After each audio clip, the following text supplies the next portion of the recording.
개원 후 향후 1년간 매달 어느 정도 비용이 나갈지 객관적으로 추정해 보아야 한다 강조해서 안내해 드리고 있습니다.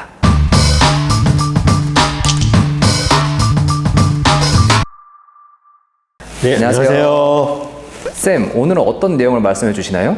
네, 오늘은 개원 예정에 해당하는 원장님들과 실제 자산관리 상담은 어떻게 이루어지는지에 대해 간략히 설명드리고 덧붙여 좀 더 중요하게 안내해드리는 핵심 내용에는 어떤 것이 있는지 우선 한두 가지만 말씀드리려고 합니다.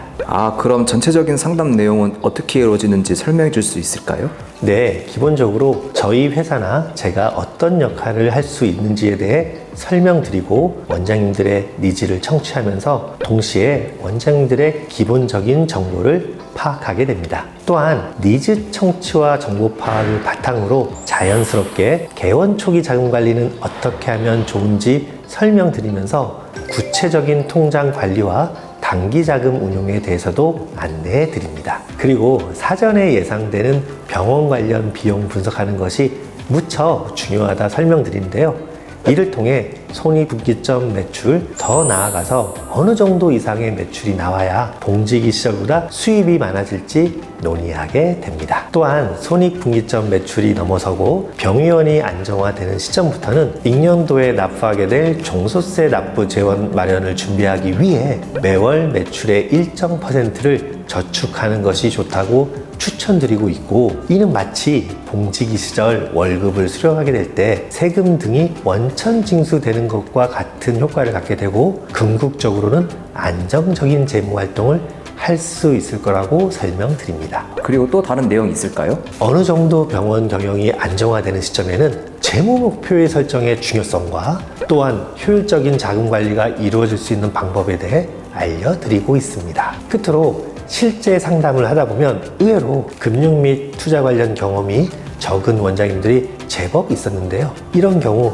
짧게라도 기초적인 금융 지식에 대해 설명드리고 있고, 더불어 원장님이 저축 또는 투자 관련 의사결정 능력을 향상시킬 수 있도록 스터디 과제를 드리는 경우도 있습니다. 자, 정리하면 개원 예정에 해당하는 원장님들과의 사전 미팅은 첫 번째, 원장님의 니즈 청취 및 기본적인 정보를 파악하고, 둘째, 효율적인 개원 초기 자금 관리를 안내해드리며, 셋째, 또한 예상 비용 분석 및 사전 손익분기점 매출 산정과, 넷째, 자본적 지출을 고려한 실제 예상 수입은 어느 정도 되는지 설명드리고 있으며, 다섯 번째, 병원 경영이 안정화되는 시점부터 해야 할 재무적인 사항에는 어떤 것이 있는지와, 여섯 번째, 끝으로 기초적인 금융지식 설명, 스터디 과제 부여, Q&A 시간을 갖습니다. 그럼 개원 초기에 해당하는 원장님들과의 다양한 상담 내용 중에서 쌤이 중요하게 보는 내용에는 어떤 것이 있는지 말씀해 줄 수 있을까요?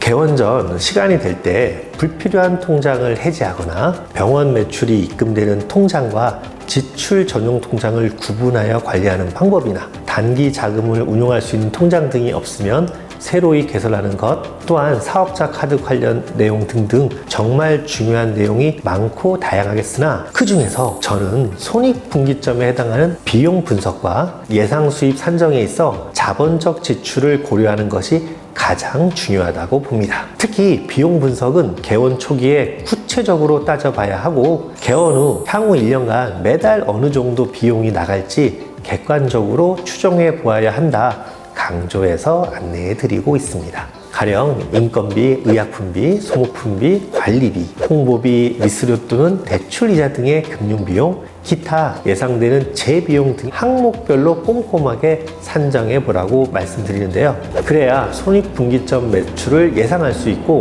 더 나아가서 어느 정도 이상의 매출이 나와야 봉지기 시절보다 많은 수입을 얻을 수 있는지에 대한 판단 기준을 잡을 수 있게 되고, 또한 예상 수입 산정 시에는 개원 초에 들어간 자본적 지출도 반드시 고려해야 한다고 설명드리고 있으며, 실제 어제 저녁도 개원을 앞둔 원장님과의 상담에서 이 부분에 대해 많은 시간을 할애한 바 있습니다. 그렇군요.